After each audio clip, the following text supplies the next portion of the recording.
Hello दोस्तों, तो कैसे हैं आप? Hope you are well. तो आज हम इस वीडियो में सीखेंगे कि विस्कोसिटी क्या होती है। चलिए शुरू करते हैं। The internal friction force between two adjacent layer of fluid that are in relative motion is called viscosity. मतलब जब कोई फ्लूइड मोशन में होता है तब उस फ्लूइड में दो लेयर्स के बीच में जो इंटरनल फ्रिक्शन फोर्स जनरेट होता है उसको हम विस्कोसिटी के नाम से जानते हैं। ठीक है,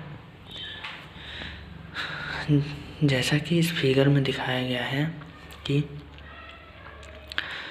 जैसे कोई ये फ्लूइड फ्लो कर रहा है, ठीक है, तो एक कोई दूरी पर हम दो लेयर एज्यूम करते हैं जिसमें से एक लेयर की वेलोसिटी है u और एक लेयर की वेलोसिटी है u प्लस टी यू। ठीक है, इन दोनों के बीच की दूरी हमारी dy है।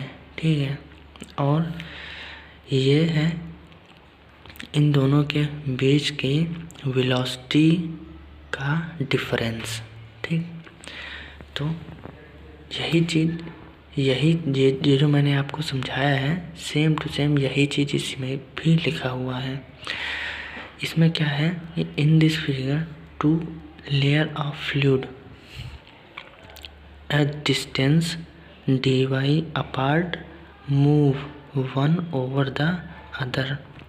जैसे कि दो लेयर हैं, ठीक है, इन दोनों के बीच की डिस्टेंस dy है, ठीक, जो एक दूसरे के ऊपर मूव कर रही हैं, ठीक, at different velocity that is u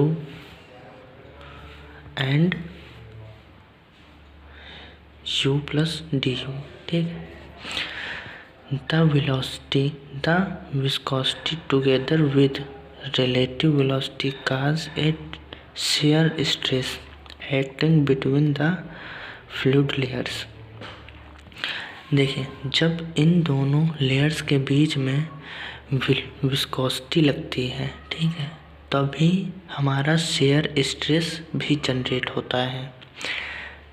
तो यही चीज़ यहाँ पे बताई गया है। ठीक है, तो shear stress is directly proportional to T U upon D Y. अगर हम प्रोपोर्शनल का साइन हटाते हैं तब म्यू आता है, ठीक है, और D you upon D Y, और जो म्यू को रख लेते हैं और इसको इसके अपॉन में भेज देते हैं, तो क्या होता है, mu is equal to tau upon D you upon D Y. ठीक, ये है हमारा विस्कोसिटी का फार्मूला।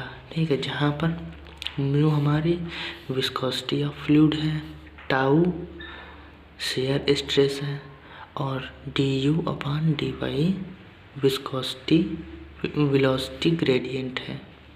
Okay, thank you.